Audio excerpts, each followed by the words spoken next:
नवंबर 2025 की एक ठंडी शाम थी जब दिल्ली की सर्द हवाएं अपने आगमन का एहसास करा रही थी। पुरानी दिल्ली का इलाका हमेशा की तरह भीड़ भाड़ से भरा हुआ था। ट्रैफिक धीरे धीरे चल रहा था, लोग अपने घरों की ओर लौट रहे थे और चारों ओर रोजमर्रा की हलचल थी। सब कुछ सामान्य लग रहा था, लेकिन किसी को नहीं पता था कि अगले कुछ ही मिनटों में ये इलाका चीखों, धुएं और दहशत से भर जाएगा। करीब शाम के 6:30 बजे का समय था। लाल किला मेट्रो स्टेशन के पास एक सफेद हायुंडाई E20 कार ट्रैफिक सिग्नल पर रुकी थी। अचानक एक तेज धमाका हुआ। कुछ ही सेकंड में कार आग की लपटों में घिर गई। विस्फोट इतना जोरदार था कि पास खड़ी 2 अन्य गाड़ियां भी झुलस गईं। हवा में बारूद की तीखी गंध फैल गई और लोगों में भगदड़ मच गई। चश्मदीदों का कहना था कि विस्फोट की आवाज करीब 2 किलोमीटर दूर तक सुनी गई। सड़क पर लोग दौड़ पड़े, कुछ घायल होकर गिर पड़े और चारों ओर बस अफरा तफरी मच गई। फायर ब्रिगेड और पुलिस तुरंत मौके पर पहुंची। आग बुझाने में करीब 45 मिनट लगे। जब तक आग पर काबू पाया गया, तब तक 12 लोगों की मौत हो चुकी थी और 30 से अधिक घायल अस्पताल भेजे जा चुके थे। कई घायल इतने बुरी तरह झुलसे हुए थे कि उनकी पहचान करना मुश्किल हो रहा था। दिल्ली पुलिस ने तुरंत आसपास के सभी इलाकों को सील कर दिया। लाल किला, चांदनी चौक, जामा मस्जिद, सब जगह सुरक्षा बढ़ा दी गई। स्थानीय दुकानों के CCTV कैमरों को जब्त किया गया। NSG, NIA और दिल्ली पुलिस की क्राइम ब्रांच की टीम मौके पर पहुंची। जांच के शुरुआती घंटों में सबके जहन में यही सवाल था, क्या ये हादसा था या आतंकवादी हमला? लेकिन जैसे जैसे सबूत सामने आने लगे, शक साफ होने लगा। कार के मलबे से अमोनियम नाइट्रेट और जिलेटिन आधारित विस्फोटक के टुकड़े मिले। साथ ही एक अज्ञात व्यक्ति का मोबाइल फोन भी बरामद हुआ, जो विस्फोट से पहले कुछ सेकंड तक एक्टिव था। विशेषज्ञों ने बताया कि ये विस्फोट रिमोट ट्रिगर डिवाइस से किया गया था। अब यह पूरी तरह स्पष्ट था कि यह कोई दुर्घटना नहीं, बल्कि एक आतंकवादी हमला था। गृह मंत्रालय ने इसे हेनियस टेरर अटैक घोषित किया। जांच की जिम्मेदारी NIA को सौंप दी गई।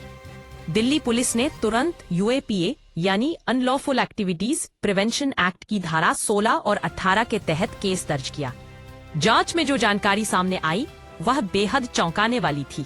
सूत्रों के मुताबिक यह हमला एक बड़ी आतंकी साजिश का हिस्सा था, जिसका मकसद दिल्ली को दहला देना था। कुछ दिन पहले हरियाणा, उत्तर प्रदेश और जम्मू कश्मीर में कई जगहों पर छापेमारी हुई थी, जहां से करीब 2900 किलो विस्फोटक सामग्री जब्त की गई थी। माना जा रहा था कि यही नेटवर्क इस ब्लास्ट को पीछे था। दिल्ली पुलिस और NIA ने अब तक 4 संदिग्धों को हिरासत में लिया था। इनमें से 2 कश्मीर के पुलवामा इलाके से थे और बाकी 2 फरीदाबाद से पकड़े गए। जांच एजेंसियों का कहना था कि विस्फोट का मकसद कोई VVIP मूवमेंट के दौरान हमला करना था, लेकिन किसी गड़बड़ी के कारण कार पहले ही फट गई। ये संकेत देता था कि आतंकियों को शायद तकनीकी गड़बड़ी हुई या वे जल्दबाजी में थे। घटना के तुरंत बाद देश के गृह मंत्री अमित शाह ने उच्च स्तरीय सुरक्षा बैठक बुलाई।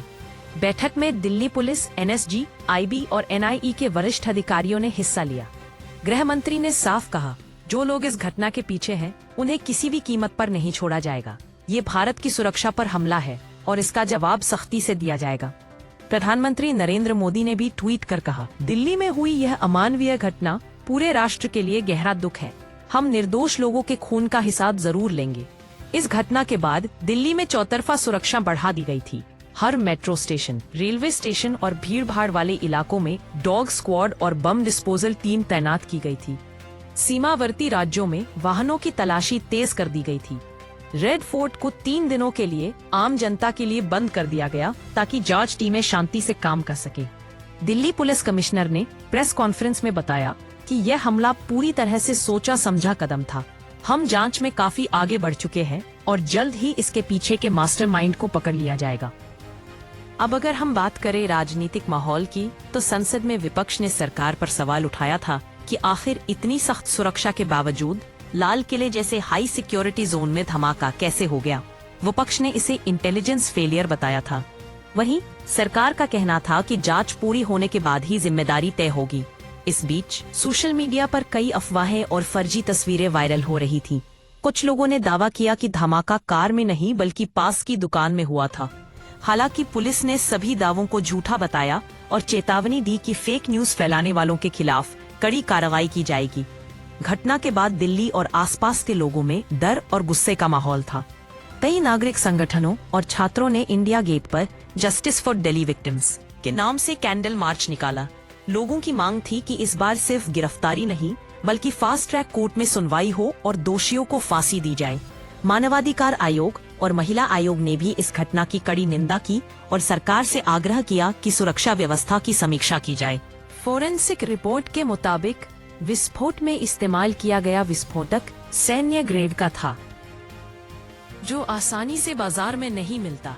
इसका मतलब यह था कि यह हमला किसी बड़े नेटवर्क की सहायता से हुआ है। जांच में यह भी पाया गया कि कार की नंबर प्लेट फर्जी थी और वाहन हरियाणा में एक चोरी के केस में पहले से दर्ज थी। एनआईए अब यह भी जांच कर रही थी कि क्या यह हमला किसी विदेशी संगठन जैसे जैश-ए-मोहम्मद या लश्कर-ए-तैयबा से जुड़ा था। शुरुआती इनपुट से पता चला है कि संदिग्धों में से एक पहले कश्मीर में सक्रिय था और 2022 में भारत लौट आया था। घटना के बाद पुलिस ने पूरे दिल्ली एनसीआर में 100 से ज्यादा जगहों पर छापेमारी की है। सीसीटीवी फुटेज से पता चला है कि धमाके से करीब 10 मिनट पहले 2 युवक उस कार के पास मंडरा रहे थे।